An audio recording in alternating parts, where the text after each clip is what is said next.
This video is brought to you by the support of the cookies in my Patreon. I can't show everything here, but if you subscribe to my Patreon, you'll get to watch the videos in full and the very naughty. Don't forget to ring that bell when you subscribe. Now, let's start the show! Welcome to Chapter 3! The shop was unusually restful today. Gahel headed to the mercenary guild early in the morning for what presumably was a conference with his mercenary band. Even Elred, who claimed the title of first customer of the day without fail, was yet to show up, seemingly occupied with other matters.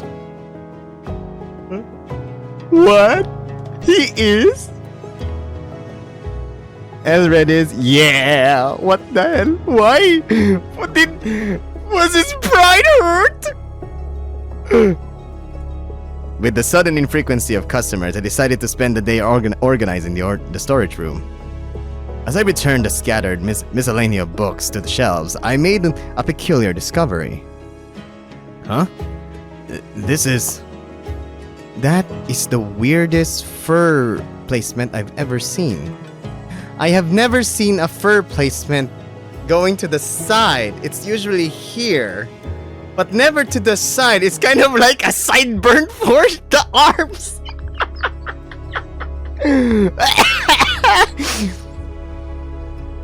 Pulling on a piece of twine that caught my hand, I uncovered a small gemstone necklace. Only upon gazing at the blue gem was I reminded of what this item was. It was an artifact given to me by my master, equipped with a compass function that could locate predetermined place of choice. Huh. It's not working.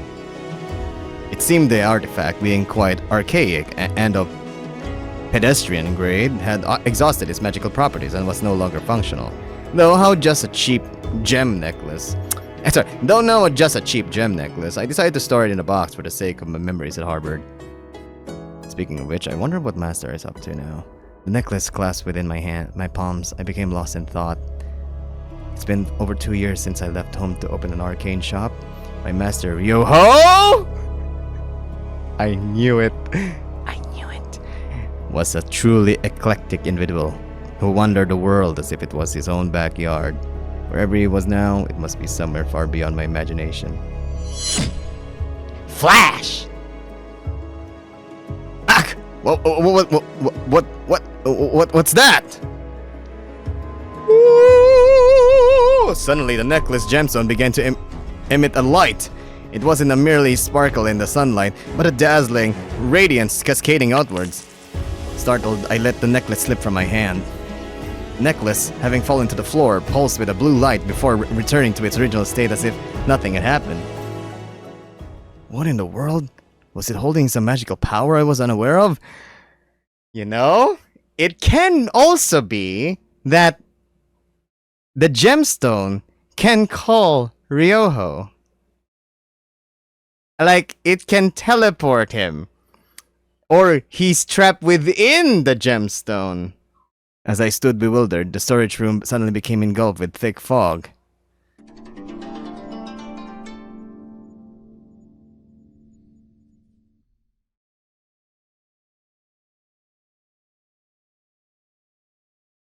And from that fog, emerged Ryoho. What? I was so startled by his unexpected appearance in the storage room that I nearly fainted. Like, where did you come from? Magic! Master? It appears I found the right place. This is your shop, isn't it? Yeah, you found me all right, but what brings you here? How did you find me? Don't give me that look. If it weren't for that necklace serving as a waypoint, it would have taken me another year to find you. Thanks to my disciple who left behind only a letter when he departed, that is. My first assumption is correct. Ah, right, the necklace. I need to put it in the box. This beastman is Ryoho, the person who taught me magic and conjurations. Ryoho's unique attire is quite the oddity in this continent. Born a dragon beastman from a distant country from across the sea, he has wandered the world for many years. It was Ryoho who adopted me from the orphanage, though the memory has become cloudy. He taught me magic and conjurations in his dragon nest, or so he called his residence. A letter would have to suffice if you're never even home. You certainly haven't changed much, seeing your evergreen knack for talking back. However, Ryoho had a wandering spirit, often leaving home on a whim. As a result, the time we spent together wasn't long. Ryoho and I shared a complicated relationship, distant in some ways, yet close in others. We're closer than the typical master-apprentice bond, but not quite the father-child relationship one might expect in an adoptive family.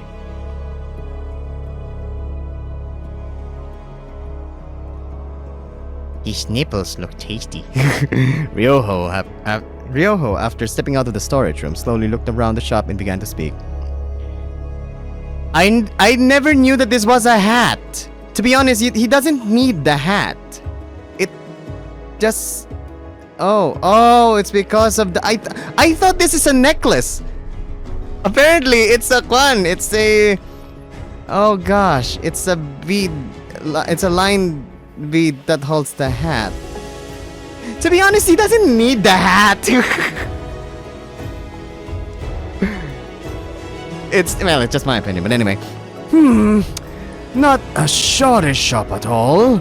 Seems a bit lightweight on variety, but I'm sure you have your reasons. My focus right now are healing potions. They're quite beloved by the mercenaries. I trust you'll do well for yourself. You've always managed with fine without me. Even when you were younger. As for things I've done for you... Ryoho trailed off, seemingly struck by another thought. By the way, is there a decent restaurant in this town? No need to be my guide, just tell me where it is. A restaurant? Don't tell me you still order every item off the menu. It's how much I need to feel full. It was something that happened before I left Ryoho's home around 3 years ago. Wait, you said 2 years ago? Now it's 3 years ago? What the hell? Make up your mind, man! Ryoho upon returning home after months of traveling, announced that my coming-of-age celebration had completely slipped his mind and promised me a commemoratory gift, albeit late by a few years. I suggested as we share an expensive meal together, and Ryoho, using teleportation, took me to the most esteemed restaurant in the city. Ryoho ordered every item on the menu, and our time at the restaurant was a commotion difficult to put into words. Flashback? Scene? Show don't tell? Just thinking about that day makes me feel stuffed. I thought I was going to burst even from having just one bite of everything. You eat too little. Conjurations like swordsmanship require physical endurance. I couldn't see the correlation between eating 30 dishes and physical endurance, but I returned its remark with a smile. Ryoho gauged the direction of the restaurant I mentioned, seemingly preoccupied with thoughts as he gazed out the window. He seemed to have something he wanted to discuss, as if the topic of restaurants was merely fodder for small talk. Ryoho cleared his throat, his gaze wandering not towards myself but into distance. Ask what's the matter? Unable to bear the sudden awkwardness, I broke the silence. Is there something on your mind? Something important you wanted to say? Yes. An important matter indeed. Ryoho stroked his beard before continuing. When was it that you left? Leaving behind just a letter. 2 years ago? So, it's been 12 years since we met. Ryoho closed his eyes, perhaps reminiscing about our first time meeting one another. I couldn't quite recall that day with clarity, only the scene of us leaving the orphanage. Even for me, who has lived over 300 years, it wasn't a short time, but today, it feels particularly fleeting.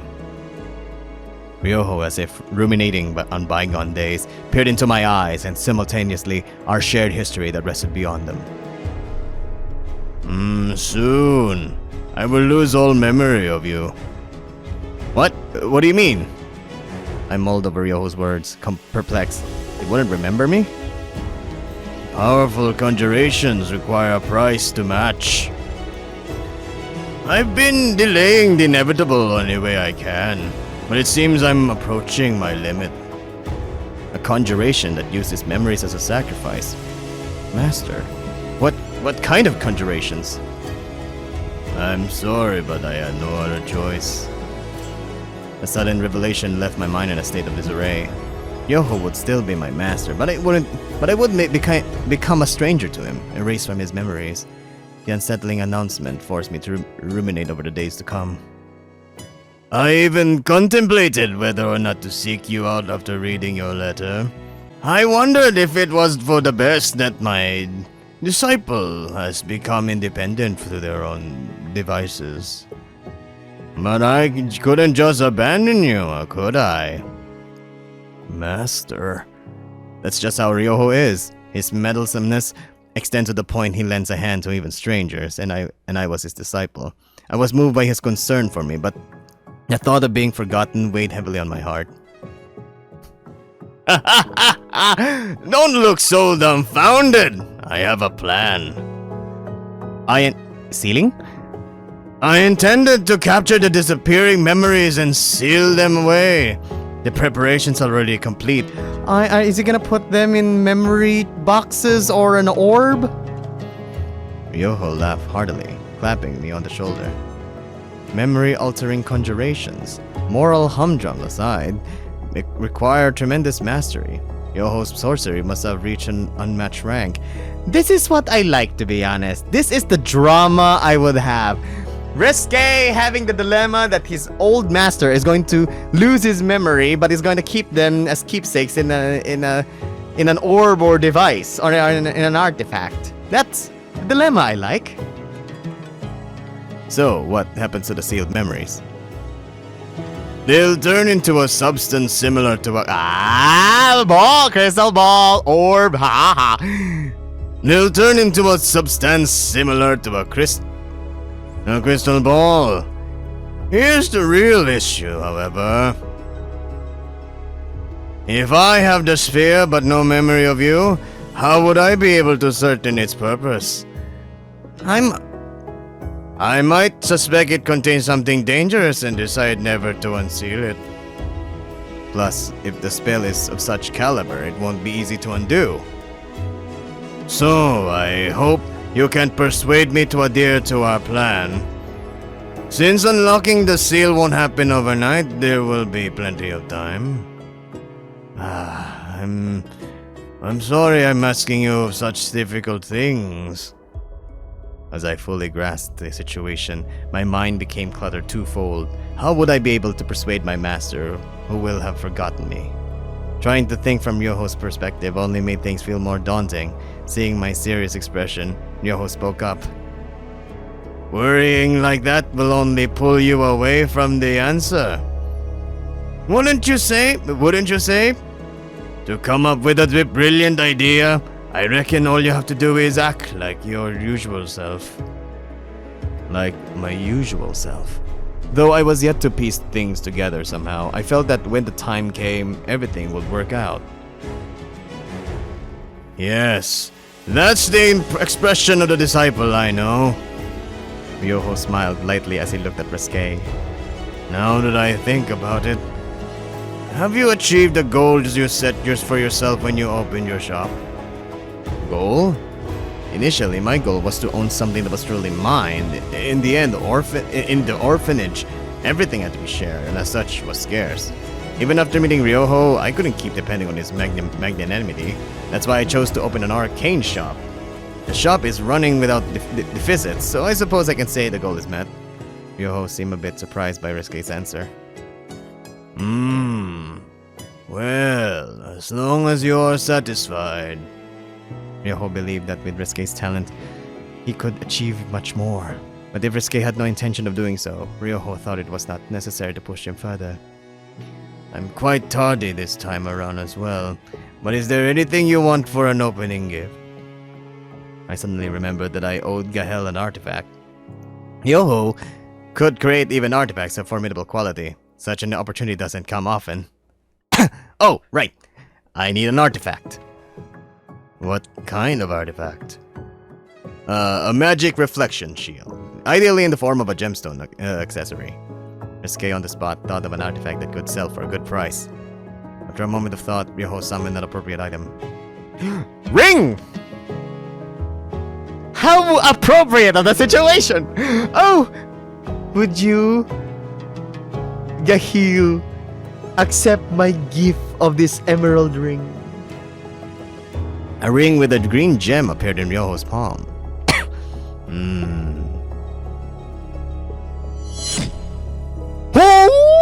Oh, sorry, he's Chinese. Yo! Beautiful patterns. Oh, now it's pink diamond. Beautiful patterns floated in the air, and Ryoho's conjurations were engraved into the gem. An artifact made from a beautiful gemstone ring would surely be valuable. Resque retrieved the artifact from Ryoho and carefully stored it into the vault. Thank you, Master. It was exactly what I needed. This is elementary work. No! He's sick as well? Ryoho suddenly began coughing and slumped down. Master! Oh. It seems it's starting already. Is there a place I can rest for a bit? In your room, perhaps? Yeah! Resque supported Ryoho and laid him down on the bed in my room. It feels like things like this keep happening. I didn't want you to see me in such a state. I'm sorry. Ryoho sighed softly and started to explain. In the process of sealing the memories, I might fall asleep for a while. It won't take long, so don't you fret too much. The golden cloud patterns form around Ryoho. Amidst the slowly fading patterns, Ryoho gently closed his eyes. Well then, I leave things to you. Those were Ryoho's last remarks before he fell asleep. Master? Resque approached Ryoho to check if he was breathing properly and let out a sigh of relief. It seemed I would have to wait until he woke up. Since he couldn't leave the shop unattended, Resque went down the first floor. Hopefully, everything will be alright. The fact that one could manipulate even memories with conjurations made Resque's mind overridden with thoughts. If something goes awry with Ryoho, could memories of his entire lifetime disappear? Even if the memories are successfully sealed, is a seal really a healthy state for memories to be in? Could it insert memories that weren't there initially? What should I check first when Ryoho wakes up? Lost in the myriad of thoughts, Resque went about his work in the shop. A few hours later, Resque decided to close the shop a bit early. Even though Ryoho said it wouldn't take long, Resque found it difficult to focus on his work. Resque went to check on Ryoho in his room. I like this! Stay! Third person! Master? Ryoho was just about staring awake, rubbing his eyes. Ryoho looked at Resque with a puzzled expression. He blinked sheepishly as if it's still yet awake completely. Finally getting up from the bed, Ryoho started to speak. I am not sure who you are, but I extend you my thanks. No! Oh, my heart! Oh, my heart! Oh, my heart! Oh! No! Why? ¿Por qué? But how did I end up sleeping here? Ryoho's tone, one that sounded as if he was yet to grasp the situation, was something Resque had never heard from him before. Resque wanted to confirm if Ryoho had really lost his memories. My name is Resque, and this is my arcane shop. I am... Resque was curious to what extent Ryoho had lost his memories. Honesty or lust? Surely hasn't forgotten everything, right? Actually, I am your lover. What? Ryoho looked surprised and incredulous before bursting out in anger. Oh, okay. Let's try, Bill. Tell him I'm his son. Okay. This guy couldn't squander the perfect opportunity to deceive Ryoho. Actually, I am your son. My son, then your age will be... Ryoho asked in astonishment. I'm 24 years old. Could it be that wolf I met back then? No, that's impossible. The color is too different. And if there was to be a child, I would have been the one to give birth. Not entirely preposterous though. Ryoho murmured to himself, deeply engrossed in thought. Resque was taken aback by Ryoho's more than expectedly sincere reaction. It was time for Resque to tell the truth. I mean, no, that's not quite it. I'm not actually your son. You took me in from the orphanage 12 years ago. Is that so? Yes, and you taught me magic and conjurations after all. That's all. If Resque had been adopted as a son, it would have been documented in official records. Ryoho, realizing he had been thoroughly fooled, chuckled awkwardly. You have quite the mischievous side. You have quite the mischievous side. Unable to deny, Resque just shrugged his shoulders. Can I? Resque was curious to what extent Ryo had lost his memories. Surely he hasn't forgotten everything, right? Actually, I'm your lover. What? Ryo looked surprised and incredulous before bursting out in anger.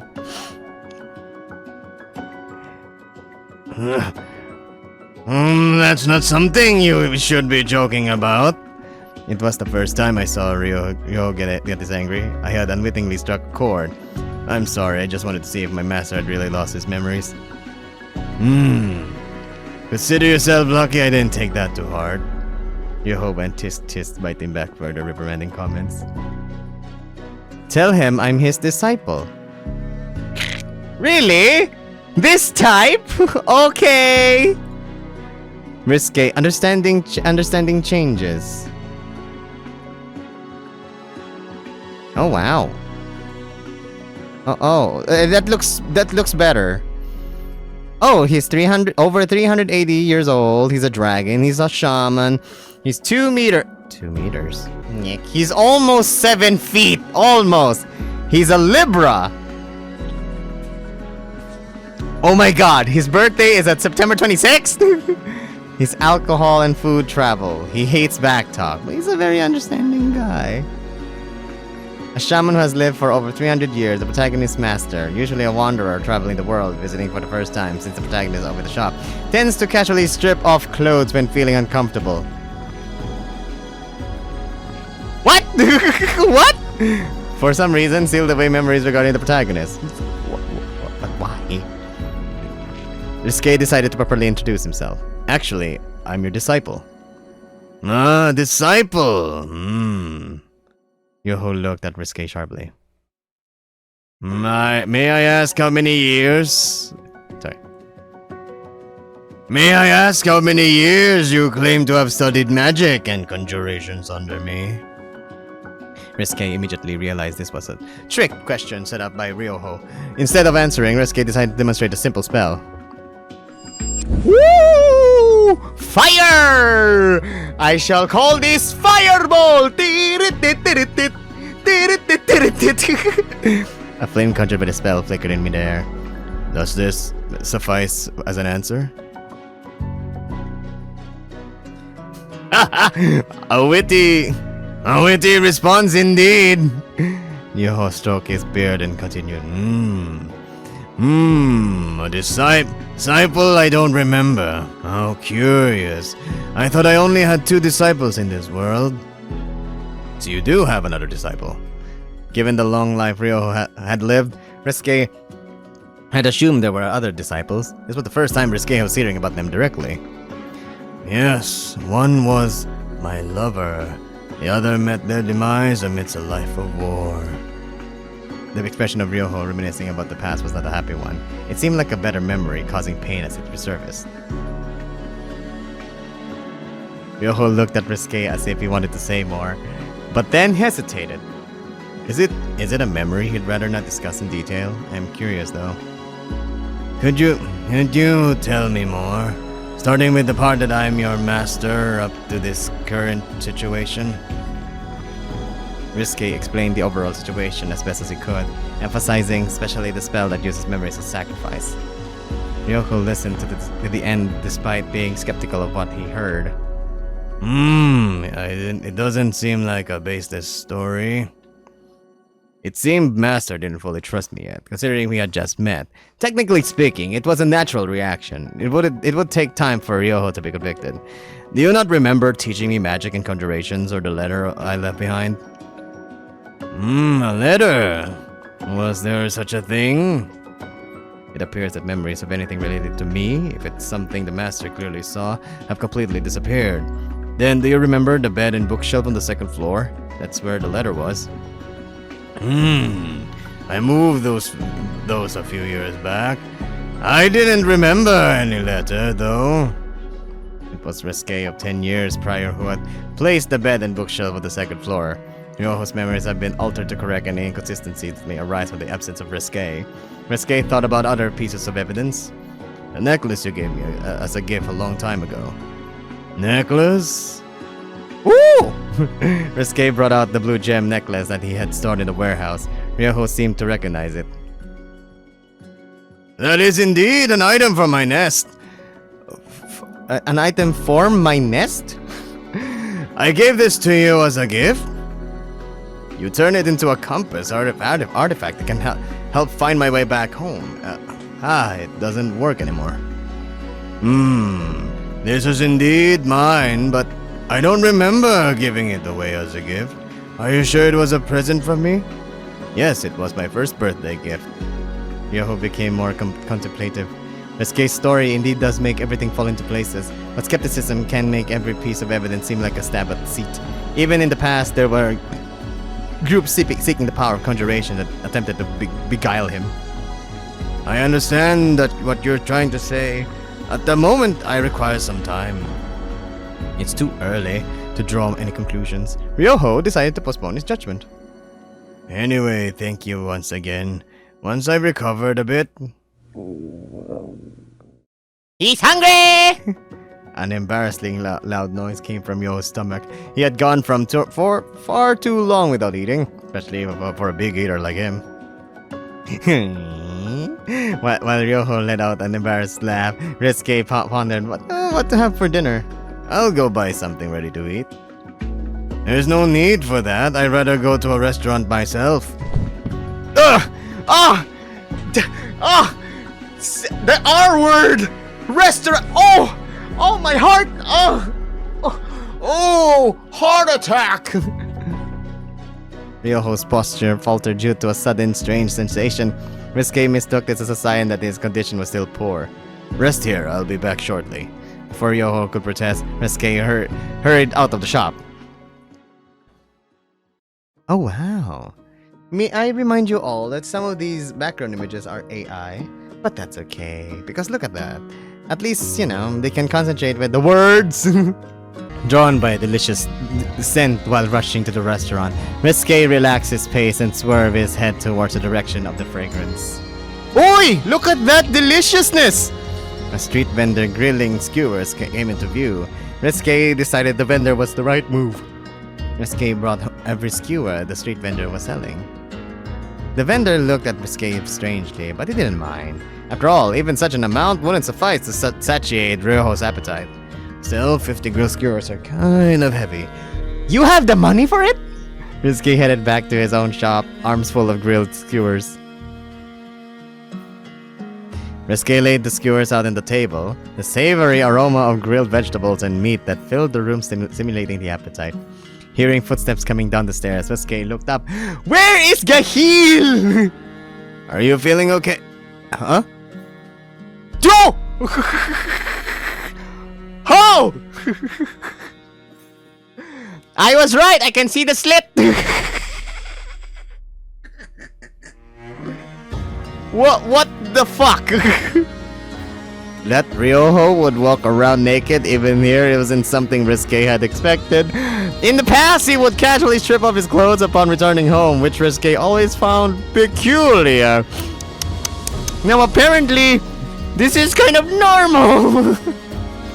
Ryoho in his naked. Whoa! Chotomate! Dun, dun. Ryoho in his naked glory paid no mind to Resque's reaction and closed the distance. His dragonborn skin gleamed as if burnished, and his sturdy limbs exuded amateur allure. But it's Ryoho's slit that draws the most attention. It's not every day one gets to see internalized genitalia like this. What? Ryoho started talking in an unconcerned, casual manner. My condition is fine. Is this the food you were talking about? Please, wear something. Please, wear something. Ryoho shrugged as if he didn't understand Resque's request. I don't feel particularly cold.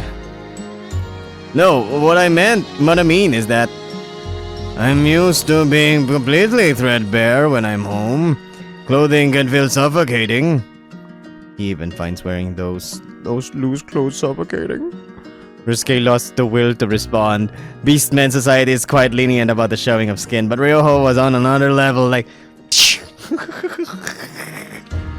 The more Resque knew Ryoho, the more he thought it was a truly particular beast, man. I'm feeling rather peckish. Would it be too presumptuous to eat first? How can I...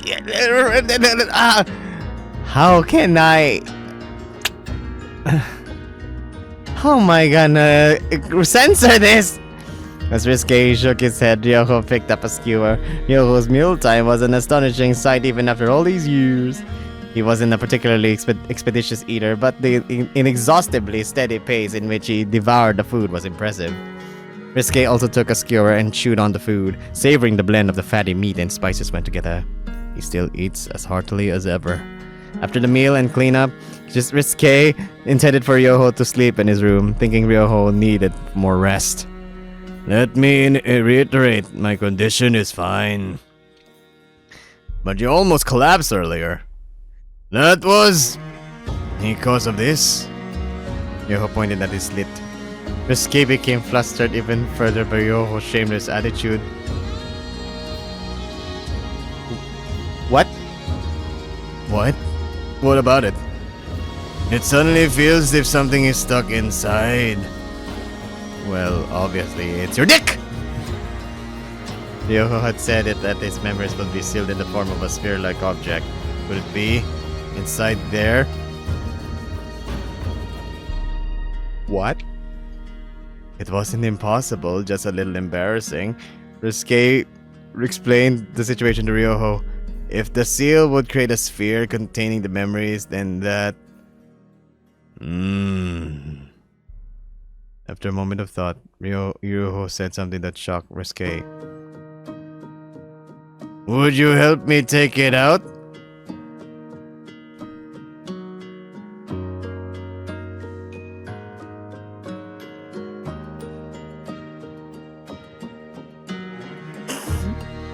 Sure!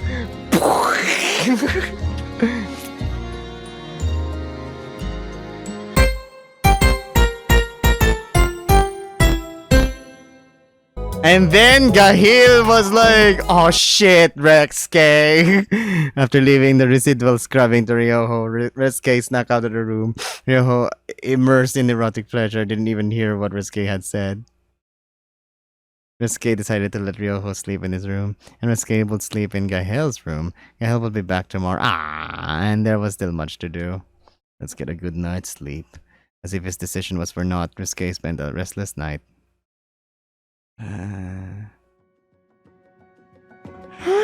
Lord, that was hot. The next morning, Resque, having hardly slept, fought to keep his eyelids open as he prepared for opening hours. To see Ryoho's face now would be a slightly awkward encounter. Now finished with tidying up and having moved into organizing the potions display, Resque heard the sound of approaching footsteps. Ryoho had come down to the first floor. His expression was of beaming radiance, forming a stark contrast to that of Resque. Ah, master. Did you sleep? Did you sleep well? You look more exhausted than yesterday. Well, Resque responded with a natural laugh. Ryoho retrieved the sphere from his pocket. And about this, you were right. It indeed is a seal. The sphere within which the sealed memory slumbered appeared as if it was made of crystal. Ryoho... He made that sphere! Coming out of him!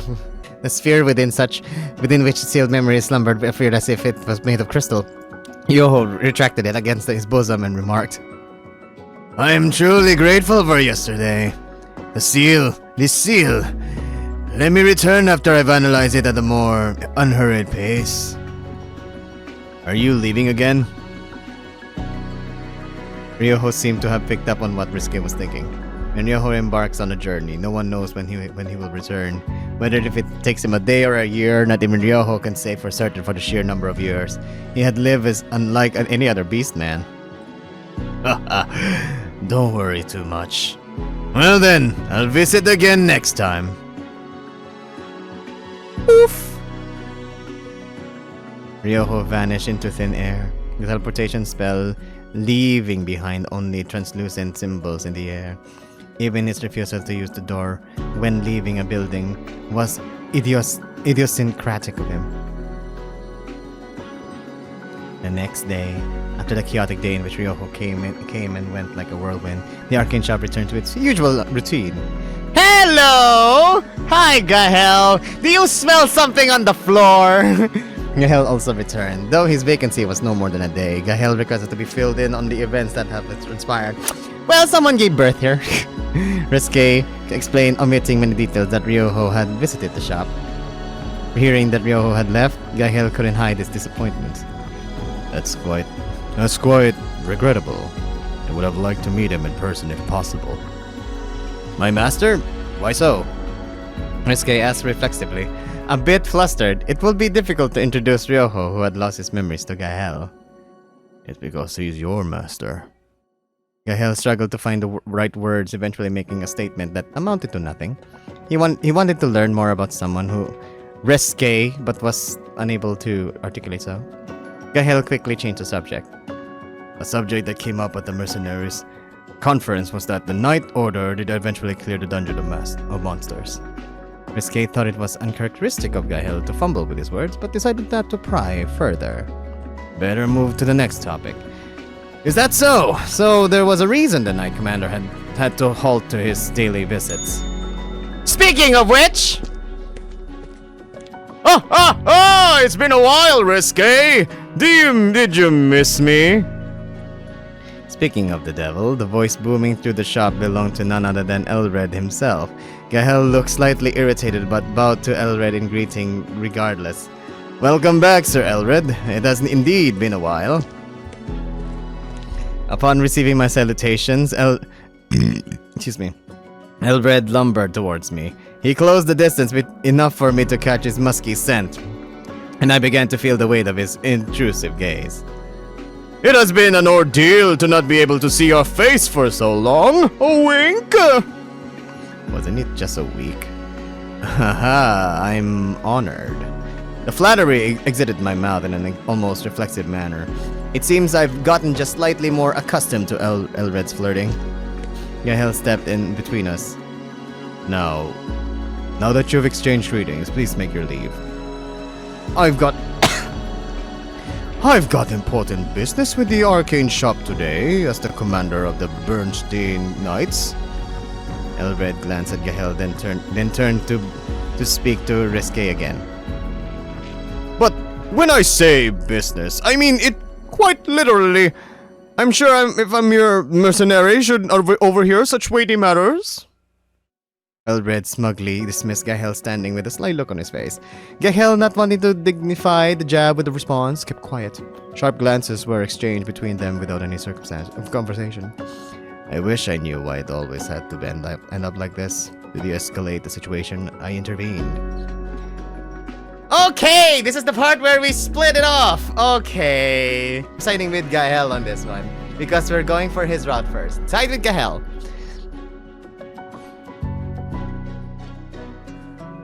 I don't see it. I don't see any changes. What changes?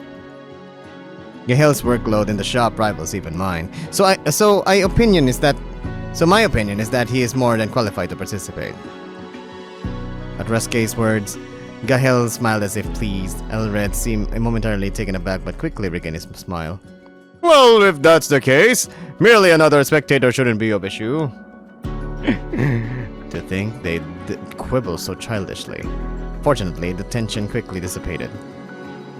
We've been skirmishing with monsters quite extensively as of late, and we've expended much of our supplies. We've managed to recover most, but we're running low on healing potions. This might be news to you, but the nobles in the Magic Tower don't get along too well. That's why I've been considering alternative routes to supply healing potions. Your arcane shop is one of the candidates. If you plan to purchase healing potions in bulk, but the pleasure is ours. May I inquire of the deadline? Elred interrupted Resque with a hearty laugh.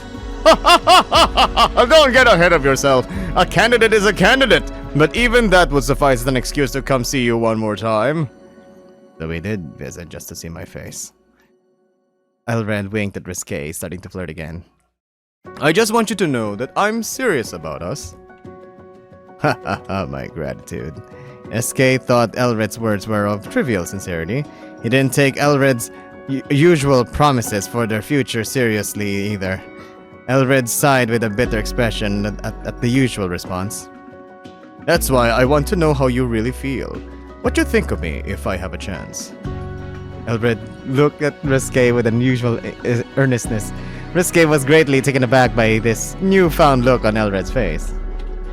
Even if Elred's advances rang true, their relationship was bound for rough waters ahead. From Elred being a chronic philanderer to differences in race, age, and status, regardless of how open-minded Beastmen society was, a relationship with Elred seemed fraught with challenges to Resque. Seeing Resque's conflicted expression, Gahel spoke up, intending to send Elred away. If this business of yours is finished, I require you to leave. Elred shot Gahel a look that bordered on menacing before relaxing his face. Well, I intended to do exactly that either way, but with you, Gahel, I wish to have a word. Step outside for a moment, will you? Is Gahel finally facing arrest for how he's been talking to a nobleman? Contrary to Risque's worries, the two stepped outside without showing signs of hostility. I shouldn't have to follow, right? Ooh. Outside the shop, Gahel found himself confronted by a slyly smirking Elred. No need to be so tense. This old-timer simply has a word of advice for you. Taking Gahel's silence as an invitation to continue, Elred spoke. You have to be more assertive, unless you're satisfied with your current place as mere guard dog, of course. If all you do is worry all day that someone will steal Resque away... Thank you. That'll be enough. Gahel cut Elred off, dismissing his words as if frivolous. It was undeniable, however, that Elred's jagged words struck a chord. You will live to regret it, and I'm speaking from experience. How can you expect to win someone's heart without giving your own? Under normal circumstances, Gahel would have retorted that Elred, who philanders his heart whenever and wherever he pleases, was no better if not worse, but this time, Elred's hard-hitting words left Gahel in turmoil. Admitting defeat for once, Gahel responded briefly. I'll keep that in mind. Leaving the heartily laughing Elred behind, Gahel returned to the shop. This is getting interesting. Hello! Oh, as Gahel entered the shop, Resque, lost in his thoughts, was startled by the sound of the door. Back so soon? You guys didn't start growling at each other again, did you? Nothing happened. No news is good news, but you don't look too chipper. Gahel replayed Elred's advice over and over in his head while gazing at Resque. On one paw, the two might just end up parting ways once their contract expires. But on the other, Gahel thought bulldozing forward like Elred wouldn't help his chances either. In other words, Gahel does have feelings for Resque. Maybe it was love at first sight when they met at the mercenary guild. Just a little exhausted. Can I take it a little easier today? Sure thing. Now don't push yourself with shop errands. How unusual. Resque had never thought the day would come that Gahel, who not only did not rest but also actively refused to rest when advised to, would ask for a break. I need some fresh air. Resque saw Gahel off without objection. It was clear that Gahel needed some rest. Stepping into the street, Gahel felt a listless wanderlust tug at his feet. He didn't register how gracefully the street shimmered under the temperate weather, for his mind was fixated elsewhere. The respite he needed was not physical but emotional. Regret. The man he used to be a few months prior had never imagined things would turn out this way. Though Resque didn't recognize Gahel at all, Gahel realized in a single glance that the man he was looking at was Resque. The fact Resque was alive and well seemed like an impossibility. The fuck and what are these thoughts? I thought there were no survivors from the accident at the orphanage 12 years ago. What? Just recalling the accident made his head throb. Wait, how old is he? I'm sorry? Gahel is 23.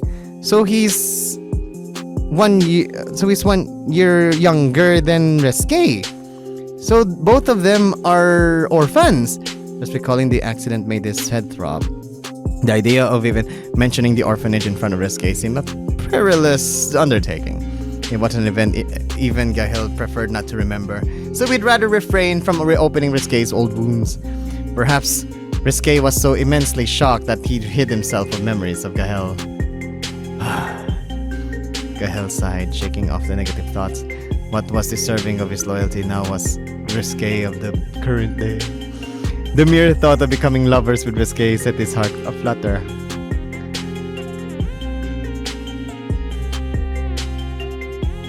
It's so funny that the music sounds like, you know, those notes that opens their mouth? It's kind of like that. It was something that seemed just within grasp and yet simultaneously secluded in a place distant he could never dream to reach.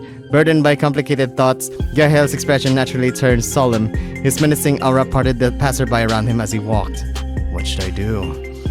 Gahel was not devoid of desire for Resque, but was simultaneously afraid of losing the relationship they had now. Pondering over questions without answers, Gahel found himself in front of a tavern. Ooh, we are in a POV of Gahel. Woohoo! The tavern offered utilities beyond a mere place of mercenaries to drown in spirits, such as catering and a bed to rest one's head. The crowdedness of the tavern was yet to reach its peak at this time of day, but the place would become abuzz with a variety of people at nighttime.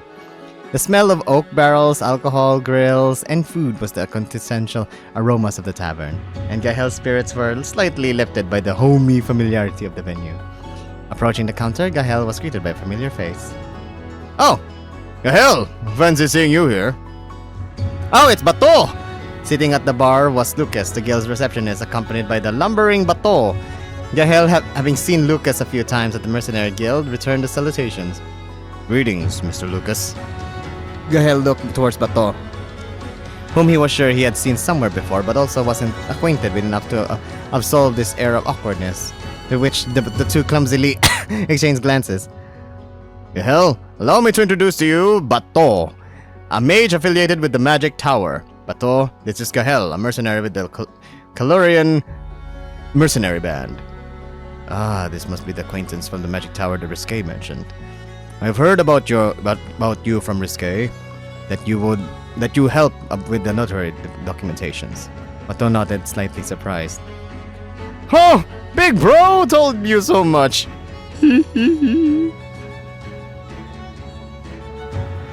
Big bro?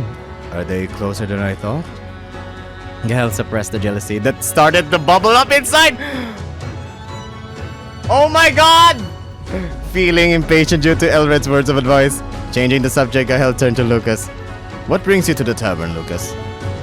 Lucas responded with a distinctive, gentle smile people came to associate him with. The Magic Tower requested the Mercenary Guild's cooperation on some matters, but of course they just have to issue the notice on my day off when I wouldn't be present at the guild, so I'm convening with Mr. Bato here. A work meeting on a day off? As if reading Gahel's thoughts, Bato quickly added, I said I can come back tomorrow, but the guild staff told me to wait at the tavern. It's no hassle, really. The real work starts tomorrow anyway. Something the Magic Tower requires the Mercenary Guild's assistance. Has there been such a matter recently? Upon Gahel's inquiry, Lucas pulled out a simple piece of paper which he skimmed promptly. It contained notes from his conversation with Bato. It's a request to investigate the Iron Hand commerce, whose influence in the castle city has grown prominent in the blink of an eye. The Magic Tower suspects this commerce organization to be a criminal one, possibly a repeated practitioner of magic prohibited by the tower. The guild is planning to gather intel on this organization, from first paw testimonies to backfence gossip. The Iron Hand commerce. Can't say the name rings a bell. It seems they've only started to mobilize recently. When the conversation halted for they've exhausted themselves of topics worth discussing, a slightly awkward atmosphere enveloped the trio. Beer! Ale! Remembering the reason he stepped into the tavern in the first place, Gahel ordered a pint of ale! Come to think of it, you must have come here to relax, Gahel. I apologize for taking your time. It's quite alright. It seemed Lucas and Bato had already come just to converse, as they had in front of them not pitchers of ale, but a small plate of snacks. It's cheese and ham! The elegantly arranged hams and cheeses were of premium quality, although hardly touched and mostly left as is. No bread? Well, that's certainly no salted biscuit. Perhaps a man of sophisticated palate? I've heard the pockets of mages from the Magic Tower run quite deep. Gahel gulped down the ale without giving himself the time to savor the flavor, and immediately ordered another. Seeing this, Lucas cautiously broached the subject. Do you have something on your mind, Mr. Gahel? Talk about concerns? Oh my god, what? It's no grievous matter. I'm just worried that a friend is having a hard time. Apparently, he's infatuated with someone who also happens to have enamored the hearts of many other suitors. Gahel told a slightly twisted iteration of his story. Lucas and Bato's ears perked up, intrigued by the story. Oh, tell us more! He wants to confess, but is worried about being rejected. A quandary emerged with Bato, which he took a moment to ponder. Is this not about Mr. Gahel himself? Bato is really smart. I love it. Oh! He's like, oh! As the pieces fell into places, but Bato became conspicuously curious about Gahel's story. Bato gulped as he eagerly awaited Gahel's next words. In fact, I heard that a knight has already been rejected. Gahel covertly inserted his wishful thinking into the story as if it was fact. What a shame. Quite the unfortunate predicament, really. Oh wow, social honey apple mead! Lucas, who had been listening closely to Gahel's story, suddenly took a solemn ambiance and ordered a pitcher of... Pitcher? That's a glass. That's not a pitcher. Of honey apple mead. A drink whose deceptive sugariness compels people to underestimate its potency, unsuspectingly sipping away until blacking out. Wow, I can't read this! Blacking out. Okay. Lucas spoke as he nursed the drink. Still, wouldn't it be easier to be bold and propose? They say that the regret of action sticks around for some time, but the regret of inaction lasts a lifetime. Is that so? Receiving a piece of advice that seemingly echoed Elred's only complicated Gahel's feelings further. He knew Lucas was speaking from experience, but the thought of being rejected by Resque was daunting nevertheless. As Gahel mulled over his thoughts, Lucas took a big gulp of his drink and spoke. Really, you should do as I say and not as I do, but... Lucas let out a big sigh and donned a gloomy expression, seeing for the first time a side of The sight of Lucas, altogether different from his usual approachable and mild-mannered demeanor, surprised Gahel. Bato cautiously struck up a conversation with Lucas. It seems Mr. Lucas has something on his mind as well. That's... After a moment... How could someone dump me so coldly?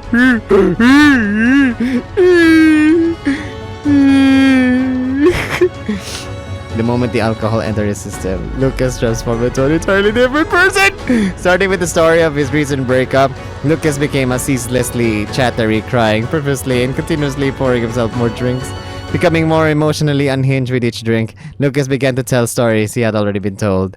Gahel and Bato, sweating coldly in an awkward situation, attempted to calm Lucas down. Lucas, I think you had too much to drink. That's right. It's not like receptionist paycheck is anything to write home about. Wait, was it a red flag that I'm such a salary man?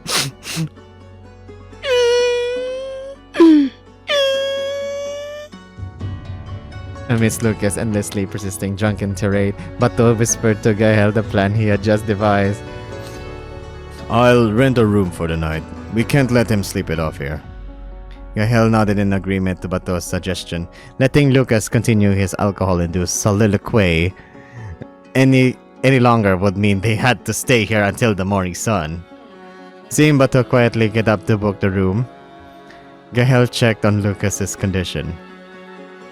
Oh, nasty hyena. Nasty hyena stealing my heart like that.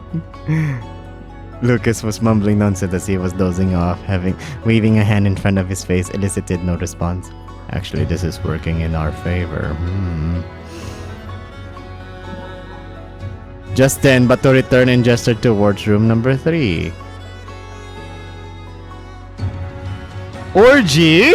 Together, they dragged Lucas to the bed where he fortuitously seemed to fall into a deep sleep. Returning to their original seats, Gahel and Bato felt the tension dissipate and let out relief sighs. Haha! Feels like my first real tavern experience. Perhaps ignorance would have been bliss. The two shared an idle, exhausted laugh after an exchange of banal jokes. Oh, I paid for the room and settled the tab for the drinks as well. That must have been quite a sum. Let me treat you next time. Well, to the wealthy, it might just be pocket change. Hang in there, Mr. Gahel. See you next time. Remembering Gahel's lovelorn story, Bato left with a subtly heartfelt comment. Gahel deemed it was simply a remark about having to handle the aftermath of a drunken Lucas. Seeing even a love as devoted as Lucas go through a breakup, it seems love is an enigma for everyone. The night didn't particularly offer him closure, but it did somewhat soothe his tempestuous mind. After one last pint of ale, Gahel also left the tavern. He came home drunk!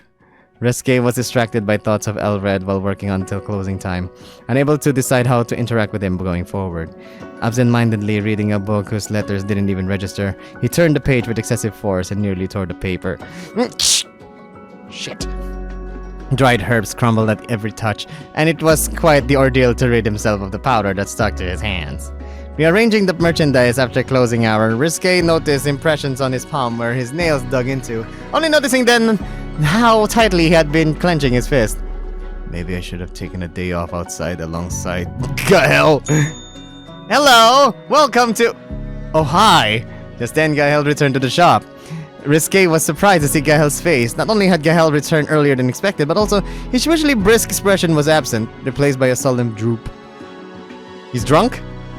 You're back early. Did something come up? Nothing much. Actually, there was a small commotion at the tavern because Mr. Lucas got drunk. Lucas? out of all people? That sounds like something did come up. Anyway, I was able to rest thanks to you. Though Gahel didn't look well rested, he headed upstairs.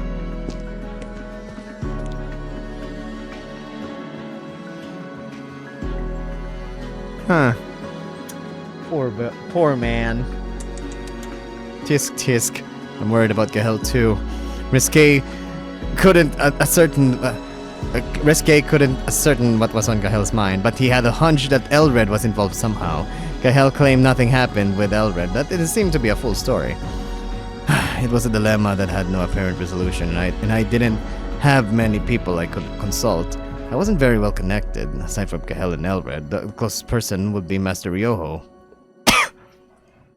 Now that I think about it, is Master alright? No. Though Ryoho may have lost his memory of me, he hasn't lost his life experience.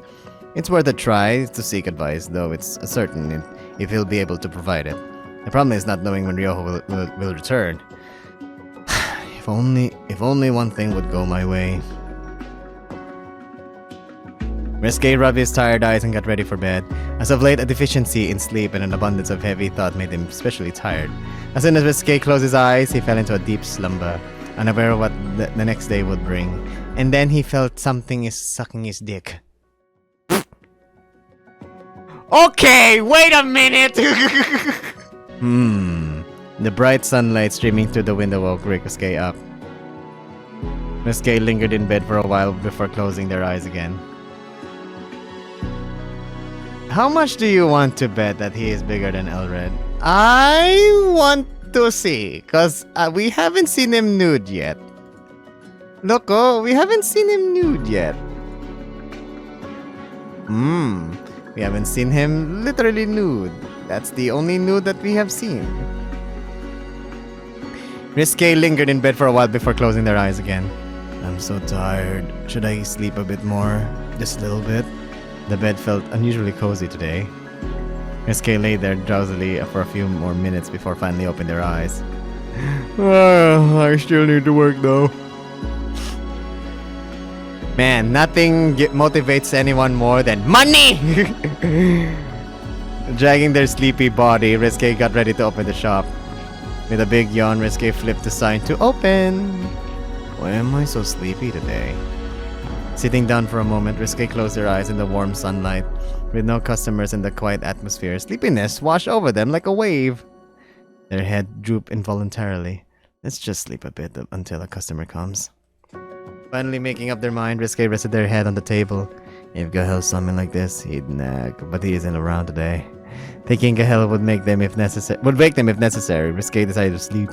Elred should have come by now too. With random thoughts swirling in their mind, Resque drifted off, and then it's Bato who entered. Only Resque's quiet breathing filled the tranquil shop. Huh? Resque? Someone was calling Resque's name. Who is it? In a deep sleep, Resque raised their head groggily but saw no one. Not realizing they were dreaming, Resque looked around. Resque? Turning toward the voice, Resque saw a figure in front of them. Standing in front of Resque was a figure. Oh, I can see the choices here. Gahel. Ooh.